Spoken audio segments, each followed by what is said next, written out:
Hello comrades, brothers and sisters, Salam alaikum. My name is Michael Pröbsting. I'm the International Secretary of the RCIT. Today, in half an hour or so, there will be a rally at the anniversary of the military coup of General Sisi in Egypt on the 3rd of July 2013. This coup was a decisive moment in the counter-revolutionary attack of the ruling class in not only in Egypt but the whole Arab world. This was the moment when the ultra-reactionary forces started to attack the Arab Revolution. General Sisi created a dictatorship which has since then killed thousands and thousands of people. More than 60,000 people are in prison. It's a full-blown bloody dictatorship which receives full support, political support, diplomatic support, economic support, military support by American imperialism, but also by the European imperialist powers and other great powers like Russia and China. We are here to show our solidarity with the resistance of the Egyptian people against this dictatorship.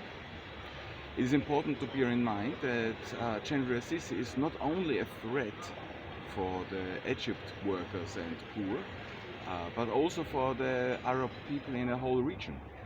We have seen this just a few weeks ago when General Sisi threatened to send his army to Libya to support the ultra-reactionary General Haftar, who tries to smash the last remnants of the revolutionary democratic process which still exists in Tripoli and in other areas in the northwest of Libya. So the task to fight against the dictatorship of General Sisi is a task of not only the Egypt workers movement and popular movement, but of the workers and poor of the whole Arab world and internationally.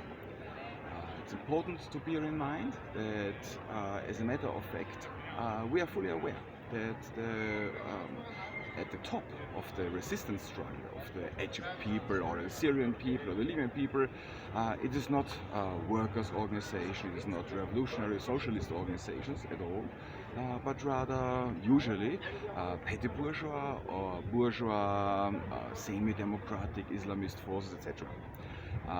Clearly, as revolutionary socialists, we stand for a completely different outlook, perspective, program. And the task is to build a strong revolutionary socialist leadership in order to replace these existing leaderships and to lead the unfinished democratic revolution to a successful socialist revolution.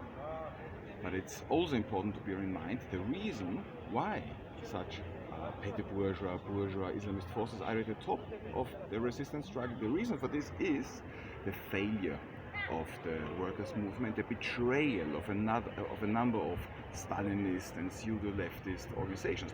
Let's not forget, the Communist Party and other so-called left-wing parties, they cheered General Sisi on the 3rd of July when he took power and when he created the military dictatorship. And on the 14th of August in 2013, when he slaughtered 2,600 people on a single day with bulldozers and snipers and tanks, etc., etc.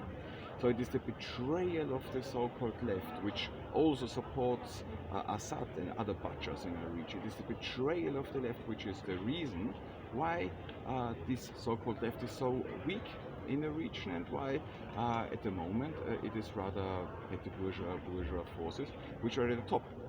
We, as revolutionaries, will not desert the popular resistance just because wrong leaderships are at the top.